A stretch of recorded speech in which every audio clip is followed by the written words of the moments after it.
It was good to have a week off, and main thing is we have a lot of guys with some bumps and bruises, and they were able to get back.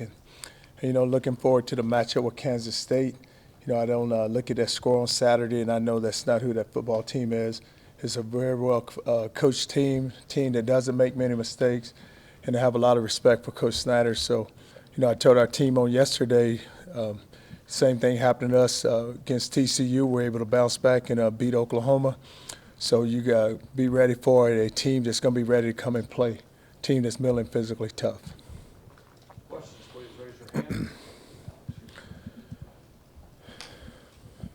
Hey, Coach, you said you're kind of bumped and bruised up a little bit right now. Can you just tell us about the status of Kent Perkins, Hassan Ridgeway, or anybody else you've been monitoring for their health and whether they're going to – you foresee them being available this week? I think those guys will be ready to go this week. With Perk, it's still day by day, but he was able to move around some on yesterday. Ridgeway, I think Ridgeway will be ready. He's got a shoulder issue, but still he'll be ready come Saturday. And, trying to think, Hager is still day by day. I think that I don't know if he'll be 100% come Saturday, but, with the rest of the team, we should be ready to go. Do you think Freeman will be – is Freeman still working? Freeman's working back, but he will not be ready. Brian, in front, please. Charlie, when you were talking with the team last week and Sunday, do you put down the marker on them that says, hey, we're going to a bowl game, we are going to finish with a winning record, things like that? No, I just what I talk about, Brian, is game by game, and so we just had to get ready to come and play and be prepared, and just be ready, just be focused, and I said that what has happened, you play so well against Oklahoma, now we can't take a step back, but it's all about game by game. We got 6 left, but let's just take it one at a time. It's Kansas State now, and a key thing for us is that we could control our own destiny, and we have to be ready to go and play. Roger, second row middle, please. Charlie, after such an emotional win, you get that week, but now you look at what happened to K-State. Do you guys even have to coach your guys harder now, not to believe it's going to come a little easier?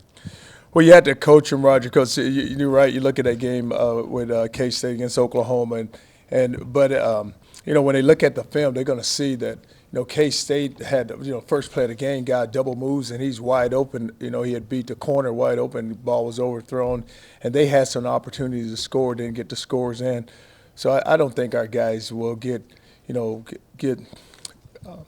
too overly concerned about this game, because the thing about it is that we go up there last year and they beat us pretty good. They pounded us.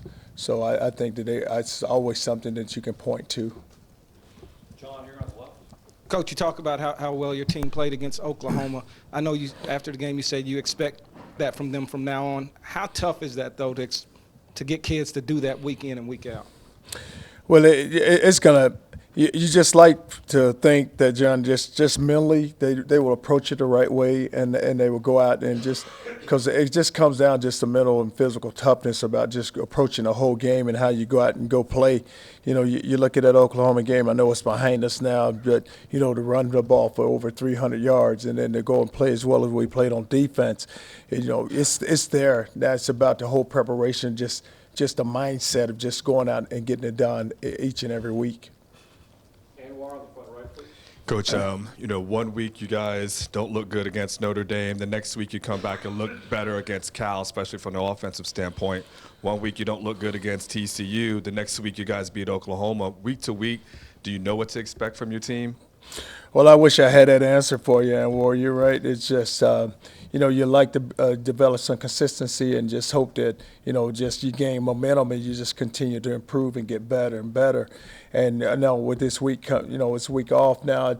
You love to continue to play so that now you had a little momentum, just continue to play on. But, we had to get them ready, and they just had to have a game plan where we can go and execute the game plan and where you have some success executing it. Mike on the far left front. Charlie, you talked a lot since you've been here about having guys believe and having people believe in the program. Have you sensed that what happened against OU has made it easier for guys to believe and buy in that you are making progress? Well, the players have always, Mike, they're bought in. The players, and I was never concerned about them because I know this, that, they're going to, when you have a win like that, it's where you sit there and, you kind of on the edge of everything. You're playing, and they just took a win like that to trying to get them over the hump. But they had always believed in it. It just had not happened for them. But now that it has happened, now you just hope the confidence just continues to build on and on. Chip, far right, second row. Charlie, did you form an identity offensively against Oklahoma? And did the coaches have to trust the young guys a little bit in that Oklahoma game, playing Holton Hill the whole game and playing, Devontae in some man situations?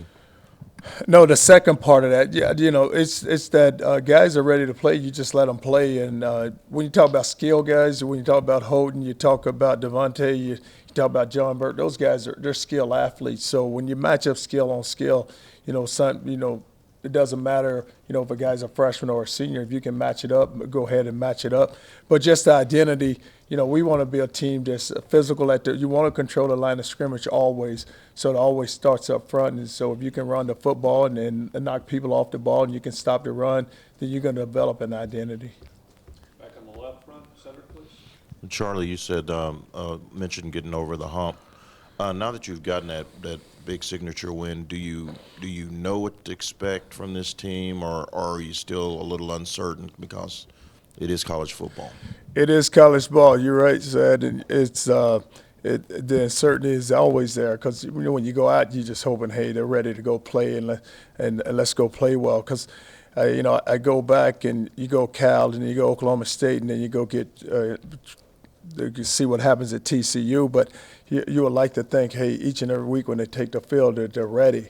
And you can kind of sense that. Sometimes as a coach, you feel like you can sense that. And you're just hoping that now that they felt it, then now, hey, guys, you got to play like this all the time. Sean in the front, please. Coach, you alluded to the fact that, you wish you could have kept the momentum going, but you did need this kind of off week to have a chance to heal. Mm-hmm. What was your messaging to the team to make sure they kind of stayed on edge and kept the intensity even though they had the week off? What we did, Sean, we went out and practiced, so it was more just fundamentals and technique and just practice. And it was never, when we went out there, it was all about business. So I just kept it in that atmosphere. Say, guys, I know it's a week off. We still have to get better. We're nowhere near where we should be. And it's all about improving. So it's just, we're going to work. So it wasn't one of those where we just go out there and just kind of threw the ball around. And no, we went to work. Yes. Ryan, second row, far left. Charlie, Kendall Sanders was acquitted of his sexual assault charge, said that he would like to come back to UT. If he is allowed to re-enroll in the school, would you take him back on the football program? Well, we would sit down, Ryan, and we would discuss it as a staff and then just have a conversation with a lot of people involved. Bob in the front, please. Coach, you've been here a year and 10 months now. Has there been a more enjoyable week for you since you got here besides maybe a vacation? And what are some of the people saying to you, over the last week? Bob, I don't know if a vacation's been that enjoyable. But, it was just that I guess it's so much had just happened around, prior to that game. And, when you talk about it, so much was said, and a lot of times I don't listen to it because you just can't listen to everything said. But, when you talk about losing your team, we had never lost our team. And, talk about losing the locker room, and that's what, where you kind of sit back and kind of go like, wow, I guess somebody's in the locker room with them when they have no idea what's going on. Because one thing about the players within this program, they know what they know what the standards are, and they try to live up to them. And I know it hasn't been as the way we would love for it to be, but they still going to work and do everything you ask them to do. And it wasn't where you felt like the earth was falling in on us. It was never that. It was just them just going back to work. And now you go and get this win, and the guys were just I was so excited for our players more than anything because so much had been said about them. So I was just so happy for them just to see that, just to see their reaction and just where you kind of just sat back and just watched them, even when we got them in the locker room after the game, just to sit back and watch my man do the haka. He loved that, Vahi, but just to see the players around it and how they just kept just hugging one another and grabbing one another because they were just so happy. And that was what's the fun part about it. Stay on the front with Kirk, please. Do you feel like the perception of your program maybe has changed overnight with that one win, and what was the effect on recruiting? Well, our guys were out recruiting this past week, and I actually went out on Thursday, but the coaches were out Wednesday, Thursday, and Friday, and had a chance to get around and get into a lot of high schools. And the thing about recruiting, there's still a number of guys that are still sitting there hadn't made a decision. So this win probably does. It does. Anytime you win, it helps recruiting tremendously. But the perception that so much is said about our program, which a lot of people really don't know, and they just make their comments. But when you are at the University of Texas, a lot's going to be said because a lot is expected. So, and that's why I tell our guys all the time that you just have to have the courage just to just override everything that's been said about you, but you can't ever let doubt creep into yourself where you don't really believe in yourself, and you got to have that courage where you have to believe in yourself where you can get things done. Anwar back on the front right. Coach, we all know Gerard Hurd is extremely, talented. And since that Cal game, his passing stats have gone down. What do you guys have to do in order to kind of open up that passing game? I can't imagine you're going to think you're going to win a lot of games with 53 passing yards, especially in the Big 12. Well, what happened, Anwar, it's just what teams give you. With Cal game, you were able to throw the ball, but even the Oklahoma game, you was able to run the football. So whatever teams will give you, that's what you got to take advantage of. And he can throw the football. It's just that, you got into that game, the last game, and you just kind of rode. The defense was playing well, and the backs was running so hard. And even Gerard took off with the football. So you had two guys who rushed for over 100 yards. So whatever they're going to give us that day is what we're going to take advantage of. Back on the left here to Ryan. Charlie, back on the topic of just surprising results where you guys can look bad one week and then great against OU and Kansas State, vice versa. You see in the Pac-12, teams are getting blown out that are looking good previously. What do you attribute just these surprising results from week to week to?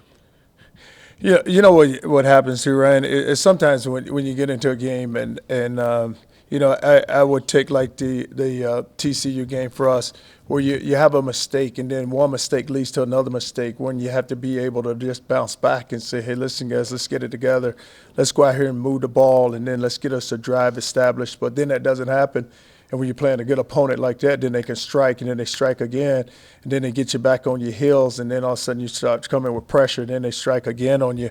But it's it's a lot of explosive offenses, but defensively you just got to be able to just gather yourself. But it's so hard because players see so much that is happening around them for them to gather themselves. And guys, let's slow down. Let's go out here and get something established, and then let's try to get this thing back on track. Dennis in the front, please. Coach, now that you've had a good week to watch that Oklahoma film, how much of that was just your guys were emotionally amped up for the moment, and how much of it was a natural progression of a young team starting to get it? Well, anytime it's a rival game, Dennis, they're going to be amped up, and they're going to have a lot of juice, and they're going to have a lot of energy, and when we took that field just to go warm up, there's a lot of jawing back and forth. So I think that kind of contributed where our guys kind of got ready to go play now, because we run in past them, and a lot was said. That's why I wish they would change the end zones. So whenever we're the home team, we should get the end zone. Because you think about it, every year we come out, we have to listen to their crowd and coming through the tunnel, and they're throwing stuff and talking. So our fans should get the tunnel, and then when they're the visitors, then I don't know where you see them, but they can always switch it around. But it's what you like to do is just make sure it's always a game by game, week by week, and just get settled down and get locked in and get focused. Alex here on the left. Coach, so many players find their way to playing time on offense and defense by standing out on special teams, and we've seen this year with Chris Boyd, a couple of big games on special teams. All of a sudden, he's getting some reps on defense. Deshaun Elliott had, can you just talk about his special teams play and how you feel you're set at safety, and whether or not that kind of game or those sorts of performances out of a guy like Elliott could lead to him getting some playing time at safety on defense? Well, at safety, and you're right. Elliott had the really good game there against Oklahoma, but I told Elliott he ought to think Houghton Hill and he ought to think Vaccaro. Vaccaro's an unbelievable special teams player because that first fumble, they actually went in and tackled the guy, and he's kind of getting blocked, and he reached his hand out there, and he ended up getting pancaked on that block. So I told him, I said, you got pancaked, but you did cause a fumble.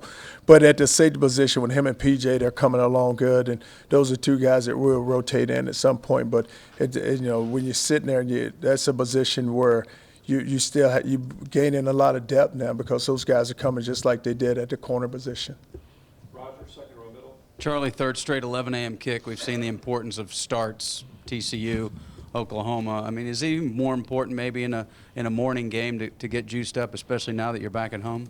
Oh, it is. And you know what? And I love those 11 o'clock games because, we get our guys up, and I think it's a 5:40. It's a 5:30 staff meeting, and then so we have our staff meeting. Then we wake the players up at 6 o'clock. So when I wake them up at 6, I kind of walk them around. They got to get up and they got to walk. So we kind of walk the perimeter of the hotel. Then we come back and then we'll do a walk through. So then we get up to get them moving. So we're making calls and getting them moving, and then we go and eat breakfast, and then it's time to go get dressed and go play. That's why I like it. I like to get it going and get them up and get them moving. And I tell them, don't come down there looking sleepy. They're ready to wash your face and come down there. Let's get going. I don't want no guys looking sleepy. Just let's get going and get ready to go play a football game. But I love the 11 a.m. Games.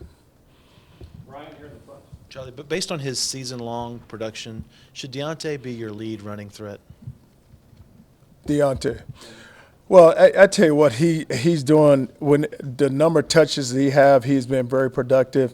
But you look at Jay Gray too. I mean, you have two outstanding backs. Even with Hurd, you look at his number of touches and the number of yards he get. But you got three threats there that can really run the ball. And the thing about it is that those guys with the ball in their hands, the thing, Deontay, what people don't realize is just how fast he is.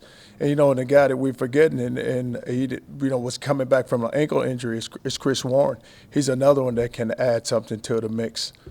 Far back right, Jeff. Charlie, I'm sure you're influenced by a lot of head coaches. How much, if at all, has Bill Snyder influenced you and the way that he's built that program at K-State and the way he runs it? How much is that a testament to kind of believing in what you do and doing it your way? And that's the thing that Coach Snyder, you think about where K-State was and how he's built that program, actually from ground zero, and just his leadership ability. And then when you talk about building a program, just the toughness and the type of player, smart, tough, dependable, what we always talk about. But that's a team that don't make many mistakes and they don't beat themselves. And year in and year out, they're always in it. You think about it, they're always in the mix. Look at that team he had last year. And it's always, it's only like 2 or 3 guys. It's not a big-time superstar. It's just a bunch of guys that is a team, and they all play together. Our left here in the front, Mike again. Charlie, another thing people were saying before the OU game was they were talking about how bad your defense was and whether you needed to make changes on that side. Did you see a significant breakthrough on that side of the ball against the Sooners? And what did you see the defense do in that game that you didn't see them do before? Defensive play is all about disruption, and it's always, and you talk about just rhythm and disrupting the rhythm of the offense. And we started off, and we knew this, and I think that they played so well on defense because they knew all the weapons that OU had. When you talk about the quarterback with Baker, the wide receiver with Shep, even the running backs, the 2 big running backs, and the big offensive line. But it's you got to start off, and you have to start off good on defense. And then once you set the tone there, then everything else kind of fell in place for us because we got there and we stopped them 3 and out, then we make them punt the ball. But we started off like that against TCU. But it's got to be where you continue to play like that. Sometimes you start playing that well on defense and kind of, take a dip. You can't take a dip. You got to remain consistent throughout the whole game. Far right, second row, Chip again. Charlie, can you talk about how your offensive staff is coming together after the reshuffling after Notre Dame, and what impact Jeff Traylor's had on maybe helping with the running game design? Well, just offensively, I mean, it's coming together well. And, you know, with Jay, they're all professionals, so they all work together. You know, with Watt, with Wick, with Trailer, with T-Rob. You know, you got a bunch of guys in there with a lot of experience, a lot of years of coaching, so they know what we have to do, and it's all about us, putting a plan out there so we can go win the game. I don't know if you got to watch any college football Saturday, but did you ever think the day you'd see a punter from Australia flub a punt and cost the team a game?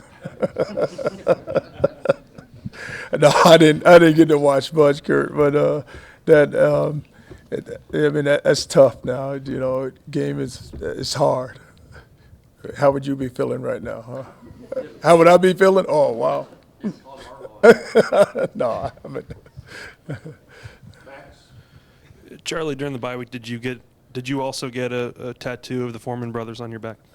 No, I started to, and I just thought that, it'd be kind of odd. So I just told them we need to win a little more before I think about a tattoo. What have those two kind of done for you, and how confident are those two? You know, you look at it, and Amani was the one that everybody was talking about in the very beginning, and now Deontay is kind of, done great things. But, there's two guys, twin brothers, that kind of feel each other. And it's, you can't ever see one without the other when they walk in the building. I always say, if I miss one, I always ask Deontay, where's Amani? And he's always right behind me. So he's coming close. But just to see them go out and compete and how the year they're having, it's really fun to watch. Charlie, did you watch that OU State game live? And are you thinking, what in the world am I watching here? I mean, it was so – you've kind of seen that kind of stuff happen. I watched it in the very beginning, and then all of a sudden, you see, then OU jumps up, and you just start saying, it isn't going right for K-State today, because the first play, like, you see the double move, the guy's wide open, and the DB's 15 yards behind him. If he just gets it to him, it's a touchdown, and then it probably is a different game. But when you don't make plays, that happens to you. Then it's just the snowball effect start happening for you, and just continues to just go downhill for you. Do you watch different though, because K-State's the one you're playing next? Thinking, you said it, but not believing that you're going to see anything like that Saturday.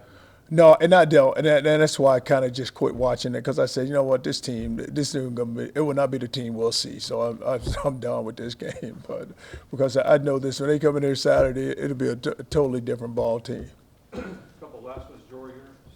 Charlie, we saw how successful the combination of Tyrone and Gerard was against OU. Are we expecting the same split for their playing time, or what do you think you'll do versus K-State? Well, it just depends on the flow of the game, and you like to always play a lot of guys, and we'll see how it goes. Back far right, Jeff again. Charlie, I know you talked about toughness a lot, and since you were introduced as a coach here, you talked about toughness. Aside from scheme or anything else, kind of going back to the OU game and building on it, is that the main thing you want your guys to take away, is when you can run the ball and stop the run and play with physical toughness, that you can pretty much be in any game? Well, you always talk about, Jeff, just a point of attack, and it's the line of scrimmage. You have to control the line of scrimmage, and you watch teams win if you can move the football. If the offensive line can take guys and drive them off the ball, and you get positive plays, then you're going to positive yards also. Then you're going to be happy you protect the quarterback. And on defense, you just can't allow teams to just take the ball and run it. You want to make teams one-dimensional, which we haven't done, where you like to say, hey, we have to stop something. Either you stop the throwing game or the run game, but you do it where it starts up front with the big guys. That's why I always talk about big guys beat up little guys. That's where it's got to start at. Two last ones, stay here on the left, Nick. Charlie, a lot of people talk about Malik at the linebacker position, but Peter Jenkins has had a pretty solid season so far. What have you seen from him this year? Pete played very well against Oklahoma, and then, Malik was the defensive player of the week in that game. But, you look at two guys that are doing very well, and they're playing off of one another. Malik's one that you can put him outside. He can rush the passer and just create, he can create plays. And there's Pete kind of sitting back, and where he's done a great job, where Pete's done a great job, is just attacking and making a lot of plays. And I'm happy for him just to see him having the year up to right now, the way he's playing. Last one in front of the bride. Charlie, got asked about the big news last week about Spurrier stepping down. What'd you think of your time with the head ball coach, and what'd you learn from him? And would you ever talk smack like him? No, I would never talk smack. He's the only one can do that. But no, I coached with Coach Spurrier and spent a number of years with him, and I always say this, Brian. He changed college football.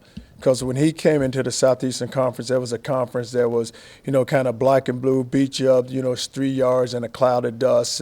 And then all of a sudden he started spreading people out and he started just working on. It was all about using a player's athletic ability where you just find them. And it was just so funny, though, to watch how, he would get into a game and a guy be wide open and he'd yell at the quarterback, tell him run the same play again and throw it to the tight end. And you throw it to the tight end, it's a touchdown. But just to see how he changed it, and you're right, it's just his whole attitude where he built confidence in his team because he had a lot of confidence. And then in each game that you approach it like that. And it wasn't one of those where it was arrogant. It would be like, hey, we're going to go out here and beat these boys, so let's get ready to go beat them. And you go out there and go beat them. It's like that, Kurt, somehow. Thanks, Ken. All righty. Thank you, guys. Thanks.